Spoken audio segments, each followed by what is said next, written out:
कहानी के शुरुआत में हमें बताया जाता है the great wall of China ने चाइना को काफी सारे युद्ध जिताए हैं, लेकिन ये युद्ध सिर्फ इंसानों के विरुद्ध नहीं थे। बाहरी दुनिया में कुछ ऐसी ताकतें हैं, ऐसे क्रिएचर्स हैं जिनको रोकने में चाइना की ग्रेट वॉल ने काफी मदद की है। उस समय चाइना के पास एक ताकत हुआ करती थी, वो लोग उसे काला पाउडर कहा करते थे। असल में काला पाउडर और कुछ नहीं बल्कि बारूद ही है, लेकिन के लिए एक जगह पर रुकते हैं। उन 5 योद्धाओं के लीडर थे टेवर और विलियम और टेवर को वहाँ मैग्नेट का एक टुकड़ा मिला होता है, लेकिन उन्हें चुंबक के बारे में खास कुछ पता नहीं था। टेवर को लगता है कि वो एक बेकार पत्थर का टुकड़ा है, इसीलिए वो उसे फेंकना चाहता था, लेकिन विलियम उसे काम की चीज समझकर अपने पास रख लेता है। टेवर और विलियम योद्धा होने के साथ साथ काफी अच्छे दोस्त भी थे। वो दोनों अकेले में जाकर कुछ बात करने लगे। इस समय तक चाइना के अलावा किसी के पास बारूद नहीं था। चाइना के काले पाउडर को पाने की लोग हमेशा कोशिश करते रहते थे। यूरोप ने चाइना से उनका काला पाउडर चुराने की काफी कोशिशें की, इसीलिए यूरोप के कुछ काबिल योद्धा चाइना से पाउडर चुराने के लिए निकल पड़ते हैं। वो योद्धा जब चाइना के अंदर घुसते हैं तो चाइना के कुछ सिपाही उनमें से काफी सारे लोगों को मार डालते हैं। अब बस यूरोप के सिर्फ 5 ही योद्धा जिंदा बचे थे।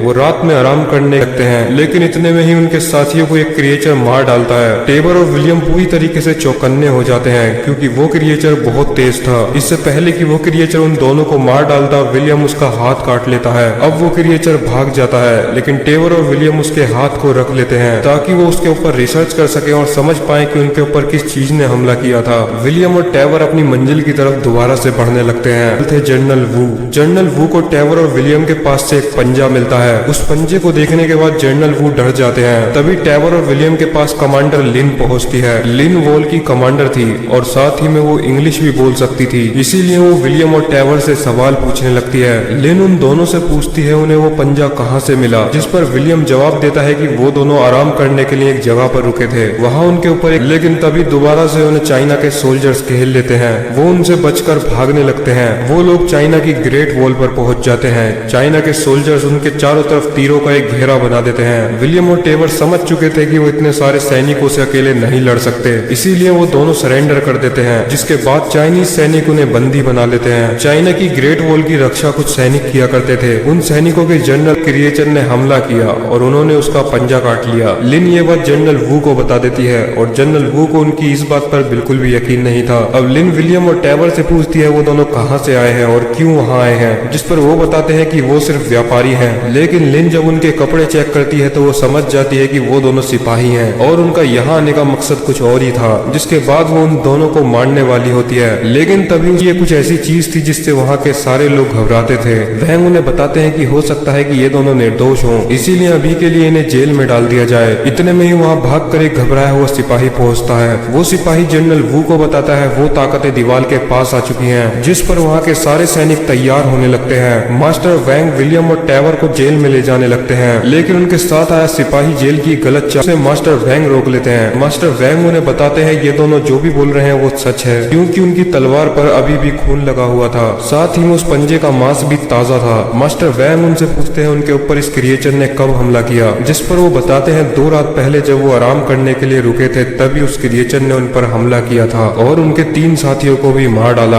ये बात सुनने के बाद वहाँ खड़े सारे सिपाही डर जाते हैं, क्योंकि अभिया ले आया था और जेल न खुलने की वजह से मास्टर वैंग डिसाइड करते हैं कि उन दोनों को दीवार के ऊपर ले जाया जाए। विलियम वैंग से पूछता है कि सब लोग इतने घबराए हुए क्यों हैं, जिस पर वैंग बताता है तुमने जिस क्रिएचर का पंजा काटा है वो ताओ ताई का सोल्जर था। ताओ ताई की सेना उनके ऊपर 7 दिनों बाद हमला करने वाली थी, लेकिन ताओ ताई ने उनके ऊपर आज ही हमला कर दिया था, इसीलिए सब लोग घबराए हुए थे। विलियम और टेवर को चाइना की ग्रेट वॉल के ऊपर ले जाया जाता है, कर रखती थी, इसीलिए रानी जैसे ही इशारा देती है सारे ताओ ताई ग्रेट वॉल के ऊपर हमला कर देते हैं। वहाँ दीवार के ऊपर विलियम और टेवर खुल जाते हैं और वो वहाँ से भागने की जगह उन क्रिएचर को मारने लगते हैं। वो दोनों काफी अच्छे योद्धा थे और काफी सारे ताओ ताई को मार भी डालते हैं। नीचे खड़ी ताओ ताई की रानी को पता चल चुका था कि दीवार के ऊपर काफी सारे ताओ ताई मर चुके हैं, इसीलिए वो अपनी सेना को सिग्नल देती है कि सारे ताओ ताई। वो दोनों जब ऊपर पहुंचते हैं तो देखते हैं चाइना के सोल्जर्स वहाँ तैयारी कर रहे थे। वहाँ जंग का माहौल हो चुका था और सभी सोल्जर्स तैयार थे। इतने में ही हमें दिखाया जाता है ताओ ताई की सेना को। ताओ ताई दिखने में ग्रीन से क्रिएचर थे, वो बहुत तेज थे और उनको मारना काफी मुश्किल था। वहाँ ताओ ताई की सेना को उनकी रानी कंट्रोल कर रही थी, लेकिन वो सारे ताओ ताई रानी से जुड़े हुए थे। कोई ऐसी ताकत थी जो उन सभी को रानी से जोड़ाई वापस लौट जाए। असल में ये दिखने में क्रिएचर थे, लेकिन इनका दिमाग किसी इंसान से कम नहीं था। ताओ ताई की रानी को इस बात से फर्क नहीं था कि कि उसके सोल्जर्स मारे गए हैं, बल्कि वो अपनी सेना को वापस इसीलिए ले जा रही थी ताकि वो मरे हुए ताओ ताई को भी वापस ले जाए, क्योंकि अगर मरा हुआ ताओ ताई अगर चाइना के पास रह गया तो वो उनके ऊपर एक्सपेरिमेंट करके उनकी कमजोरी जान लेंगे, और ऐसा ताओ ताई की रानी बिल्कुल नहीं चाहती थी।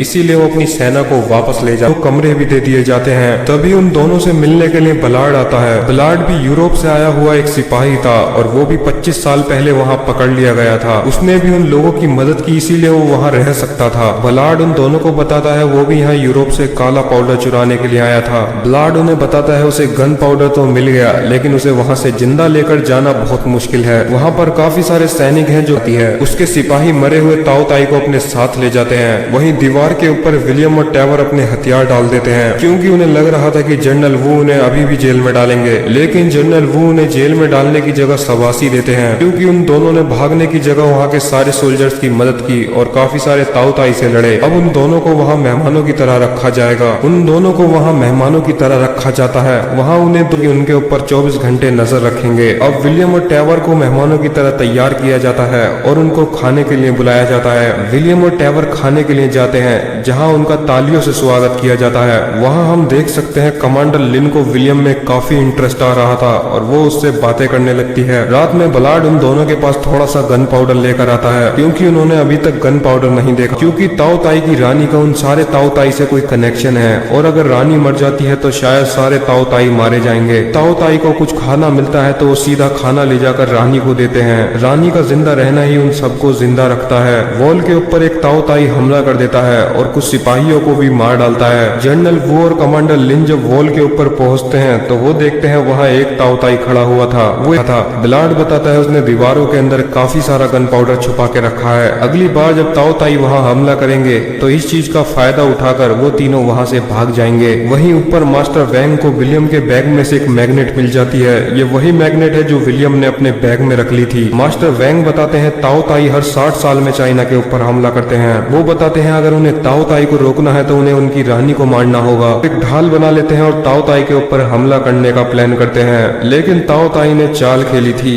वो एक ताओ ताई नहीं बल्कि 2 ताओ ताई थे। वो सिपाही जनरल वू के आगे एक ढाल बना लेते हैं और आगे वाले ताओ ताई पर हमला कर देते हैं, लेकिन इतने में ही पीछे से दूसरा वाला ताओ ताई उनके ऊपर हमला कर देता है। जनरल वू कमांडर लिन को बचाने के लिए खुद आगे आ जाते हैं। वो ताओ ताई मारा जाता है, लेकिन जनरल वू की हालत अचानक से रुक गए, जैसे कि वो जाम हो गए हों। इसीलिए मास्टर वैंग दिमाग लगाते हैं और बताते हैं महल के दरवाजे पर चुंबक लगी हुई है। शायद चुंबक ही वो वजह रही होगी जिस वजह से वो ताओ ताई जाम हो गए थे। विलियम उन्हें आइडिया देता है कि उन्हें एक ताओ ताई को जिंदा पकड़ना होगा, क्योंकि उनके पास एक चुंबक का छोटा सा टुकड़ा है। इसीलिए वो इस चीज से देख सकते हैं कि वो ताओ ताई जाम होता है या फिर नहीं। विलियम के इस आइडिया पर गौर किया जाता है, काफी ज्यादा खराब थी। जनरल वो मरने से पहले लिन को वहाँ का जनरल बना देते हैं। अब लिन वहाँ की जनरल बन चुकी थी। तभी उसके पास एक सिपाही आता है। वो जनरल लिन को बताता है उसके पास 900 साल पुरानी एक युद्ध की रिपोर्ट है। उस रिपोर्ट में लिखा हुआ था 900 साल पहले ताओ ताई ने हमला किया था। उन ताओ ताई ने काफी सारे सोल्जर्स को मार डाला था, लेकिन जैसे ही वो ताओ ताई वहाँ के गेट के पास आए वो और एक पिंजरा तैयार किया जाता है जिसके अंदर वो सभी लोग एक ताओ ताई को जिंदा पकड़ेंगे। लेकिन टैवर विलियम की इस बात से बिल्कुल भी खुश नहीं होता। वो टैवर को बोलने लगता है कि उन्हें यहाँ से भागने का प्लान ढूंढना चाहिए, न कि उन लोगों की मदद करानी चाहिए। अगली सुबह विलियम के बताने पर वहाँ एक खास लिक्विड तैयार किया जाता है। दरअसल में ये लिक्विड नशीला था। जैसे ही सिपाही इस लिक्विड को तीर पर लगाकर मारेंगे तो ताओ ताई बेहोश हो जाएंगे। दूसरा वो लोग उसके ऊपर एक लोहे की चैन फेंकते हैं ताकि वो लोग उसे ऊपर खींच लें, लेकिन उसके साथ ही ताओ ताई उसे बचा लेते हैं। अब विलियम प्लान बनाता है कि वो भी नीचे जाएगा और उस ताओ ताई को बांधकर ऊपर खींचने में उनकी मदद करेगा। विलियम जंजीर के सहारे नीचे पहुंच जाता है और वो उस ताओ ताई को ढूंढ लेता है जो बेहोश हो चुका था। वो उसके पैरों में जंजीर बांध देता है और उसे ऊपर खींचने का सिग्नल दे देता है। इतने में ही विलियम के दूसरी साइड बलाड और ट्रेवर वहाँ से भागने की प्लानिंग में थे, लेकिन उनके साथ भागने के लिए विलियम तैयार ही नहीं हुआ था और विलियम के बिना वहाँ से ट्रेवर भी नहीं जाना चाहता था। वहीं ऊपर सैनिकों ने ताओ ताई के ऊपर हमला कर दिया था, लेकिन ताओ ताई काफी चालाक थे। वो दीवारों के ऊपर चढ़कर एक एक सैनिक को मार रहे थे।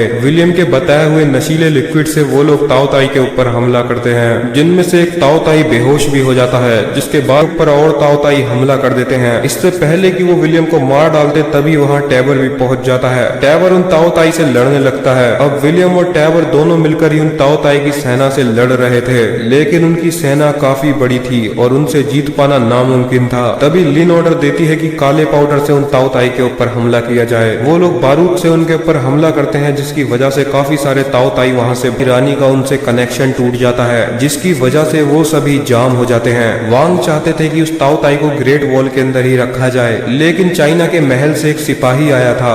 वो चाहता था कि उस ताओ ताई को महल ले जाया जाए ताकि वो ताओ ताई को राजा के पास ले जाए और उसे चुंबक से शांत कराकर राजा के सामने अपनी पढ़ाई मार सके। वांग ना चाहते हुए भी उसे ताओ ताई वहाँ से ले जाने देते हैं। वहीं रात को टैवर विलियम के ऊपर काफी भाग जाते हैं। अब बाकी के सैनिक टैवर और विलियम को दीवार के अंदर ले आते हैं। अब उन लोगों ने एक जिंदा ताओ ताई को पकड़ लिया था और वो ताओ ताई अब होश में आ चुका था। विलियम उसके ऊपर एक्सपेरिमेंट करता है। वो उस मैग्नेट को उसके पास ले जाता है। वो देखते हैं कि मैग्नेट पास ले जाते ही वो ताओ ताई बिल्कुल शांत पड़ जाता है, जैसे उसका अस्तित्व खत्म हो गया हो। यानी कि हर एक ताओ ताई रानी से जुड़ा हुआ है। और चुंबक पास ले जाने पर ताओ ताई भी गुस्सा करता है, क्योंकि उसकी वजह से उन लोगों ने वहाँ से भागने का मौका गवा दिया था। इतने में ही महल के सारे सिपाही दीवार के ऊपर चढ़ जाते हैं, क्योंकि उन्हें दीवार के नीचे से कुछ आवाज आई थी। वो सभी जब नीचे जाकर चेक करते हैं तो देखते हैं ताओ ताई की सेना ने दीवार के नीचे से एक गड्ढा बना लिया है। वो सभी ताओ ताई ग्रेट वॉल को पार कर चुके थे और वो सभी अब राजा के महल की तरफ जा रहे थे। ताओ ताई ये इसलिए ही कर रहे थे क्योंकि बेहोश कर देता है और टैवर के साथ वहाँ से भाग जाता है। ऐसा करते हुए टैवर और बलाड को एक चाइनीज सोल्जर ने देख लिया था। वहीं मास्टर वोंग और जनरल लिन सोच रहे थे कि किस तरीके से उन ताओ ताई को रोका जाए, क्योंकि वो ताओ ताई बहुत ही रफ्तार से महल की तरफ गए थे। उनको रोकने के लिए जनरल लिन को महल जाना होगा, लेकिन इतनी जल्दी वो सभी लोग महल नहीं जा सकते थे। मास्टर वैंग उन्हें बताते हैं कि हवा काफी तेज है। उन्हें बड़े बड़े बैलून के अंदर बैठ महल में उनका एक साथी बंद था और ताओ ताई की रानी कभी भी किसी ताओ ताई को इंसानों के पास नहीं छोड़ती थी। दूसरी साइड टैवर और बलाड वहाँ से भागने का प्लान बना लेते हैं। वो लोग इस बार विलियम के बिना ही वहाँ से भाग रहे थे। बलाड वहाँ से सारा चुराया हुआ गन पाउडर निकाल लेता है और साथ ही में वो कागज भी ढूंढ लेता है जिसके अंदर गन पाउडर बनाने की रेसिपी थी। तभी वहाँ पर विलियम उन दोनों को रोकने के लिए पहुँचता है। बलाड विलियम को बेहतर महल की तरफ निकलना चाहिए। दूसरी साइड बलाड और टैवर भी वहाँ से बारूद लेकर भाग चुके थे। महल के अंदर वो सिपाही ताओ ताई को लेकर पहुंच चुका था। वो महाराज के सामने उस ताओ ताई को दिखाता है। वहीं दूसरी साइड लिन विलियम को बंदी बना लेती है, क्योंकि उसके दोनों साथी वहाँ से बारूद लेकर भाग चुके थे। विलियम उसे बताता है कि उसने उन्हें रोकने की काफी कोशिश की थी, लेकिन वो दोनों नहीं रुके। विलियम की बात पर कोई भी भरोसा नहीं करता। तो टैवर का घोड़ा और सारा बारूद लेकर वहाँ से भाग जाता है। ग्रेट वॉल के ऊपर काफी सारे बैलून को लाया जाता है। वहाँ की सारी सेना उन बैलून के अंदर बैठकर राजमहल की तरफ जा रही थी। जनरल लिन भी डिसाइड करती है कि वो भी महल की तरफ जाएंगी। वॉल के नीचे एक सैनिक विलियम को आजाद कर देता है, क्योंकि लिन ने उसे आजाद करने का ऑर्डर दिया था। विलियम लिन से मिलने जाता है, लेकिन मास्टर वैंग उसे बताते हैं कि लिन भी महल की तरफ निकल, इसीलिए उसे मारने का ऑर्डर दिया जाता है। लेकिन तभी वहाँ पर वो चाइनीज सैनिक पहुंच जाता है। वो बताता है विलियम ने उन दोनों को रोकने की कोशिश की थी, लेकिन बलाड ने विलियम को बेहोश कर दिया और वो वहाँ से गन पाउडर लेकर भाग गए। लिन पर ऊपर का काफी प्रेशर था, इसीलिए सबके बोलने पर वो विलियम को जेल में बंद कर देती है। वहीं दूसरी साइड बलाड टैवर को भी धोखा दे देता है। उसने टैवर का सिर्फ वहाँ से बाहर निकलने के लिए इस्तेमाल किया था, वो है ताकि वो ताओ ताई से लड़ सके। मास्टर वैंग बताते हैं कि लिन ने बोला था कि विलियम को आजाद कर दिया जाए और उसे वापस उसके देश भेज दिया जाए ताकि वो वहाँ आराम से रह सके, लेकिन विलियम लिन की मदद करना चाहता था, इसीलिए वो मास्टर वैंग के साथ बैलून में बैठ जाता है। महल के अंदर वो सिपाही राजा को अपना कमाल दिखा रहा था। वो उस मैग्नेट को ताओ ताई से दूर ले जाने लगता है, क्योंकि वो देखना चाहता था कि ताओ ताई नहीं पता था। बलाड उन लोगों से काफी मना करता है, लेकिन गन पाउडर के अंदर अब तक आग लग चुकी थी। वहाँ बहुत बड़ा धमाका होता है और बलाड के साथ साथ वो सभी लोग मारे जाते हैं। वहीं लिन भी बैलून के अंदर बैठकर राजमहल पहुंच चुकी थी, लेकिन तभी उसके ऊपर क्रिएचर हमला कर देते हैं। वहाँ विलियम आता है और लिन को बचा लेता है। लिन और विलियम राजा से मिलने के लिए जाते हैं। वो सभी लोग एक प्लान बनाते हैं। महल के नीचे से एक नदी जा रही, इतनी दूर तक मैग्नेट को झेल सकता है, लेकिन वो सिपाही उस मैग्नेट को ज्यादा दूर तक ले जाता है, जिसकी वजह से वो ताओ ताई अपने होश में आ जाता है और अब वो चिल्लाकर अपनी रानी को सिग्नल दे देता है। ताओ ताई की रानी के पास सिग्नल पहुंच चुका था। उसके साथ लाखों की सेना थी। दूसरी साइड बलाड को वहाँ के ट्राइब के लोगों ने पकड़ लिया था। वो लोग गन पाउडर को ऐसे ही आग के पास रख देते हैं, क्योंकि उन लोगों को गन पाउडर के बारे में कुछ भी आग वाले तीर से हमला कर देते हैं, लेकिन रानी के बाकी सिपाही उन तीरों को रोक देते हैं। अब रानी को गुस्सा आ चुका था और वो सारे टावर के ऊपर ताओ ताई से हमला करवा देती है। सैनिकों को बचाने के चक्कर में मास्टर वैंग मारे जाते हैं। लिन और विलियम टावर से कूद जाते हैं। लिन रानी की तरफ उस मैग्नेट को फेंक देती है। जैसे ही वो मैग्नेट बाकी सिपाहियों के पास जाती है, वो सभी फ्रीज हो जाते हैं और वो रानी की सुरक्षा सुरक्षा नहीं कर पाते, इसी थी क्योंकि उनके पास एक ताऊ ताई था, वो उसके ऊपर काफी सारे बॉम्ब लगा देंगे और उसे काफी सारा खाने के लिए डाल देंगे। अब क्योंकि उस ताऊ ताई के पास खाना होगा, इसीलिए वो खाने को रानी के पास लेकर जाएगा और जैसे ही वो रानी के पास जाएगा वो लोग उसके बारूद में आग लगा देंगे, जिससे रानी बारूद के फटने से मारी जाएगी। उनके प्लान के मुताबिक ऐसा ही होता है। वो ताऊ ताई रानी के पास खाना लेकर पहुंच जाता है। इतने में ही वो लोग उसके बारूद पर इसका फायदा उठाकर विलियम उसके ऊपर तीर चला देता है। रानी उस जलते हुए तीर को रोकने की काफी कोशिश करती है, लेकिन आग बारूद के अंदर लग चुकी थी। वहाँ एक धमाका होता है और उस धमाके के अंदर ताऊ ताई की रानी मारी जाती है। रानी के मरते ही वहाँ के सारे ताऊ ताई अपने आप मर जाते हैं। कुछ टाइम बाद विलियम ग्रेट वॉल पर वापस आ जाता है। वहाँ वो एक जेल के अंदर जाता है जहाँ उसके साथी टैबर को बंद कर रखा गया था। लिन ने विलियम को जीने के दो तरीके दिए थे, या तो वो विलियम को काफी सारा बारूद दे देती है, विलियम उस बारूद को अपने यूरोप में भी ले जा सकता है और वहाँ पर आराम से अमीरी की जिंदगी बिता सकता है, या फिर दूसरे ऑप्शन में वो अपने दोस्त टैबर को बचा सकता है। विलियम ने टैबर को बचाना चुना। अब लिन पूरे चाइना की जनरल बन चुकी थी। वो टैबर को छोड़ देती है। टैबर और विलियम लिन को बाय बोलते हैं और वहाँ से चले जाते हैं। इसी के साथ यहीं पर यह मूवी भी खत्म हो जाती है।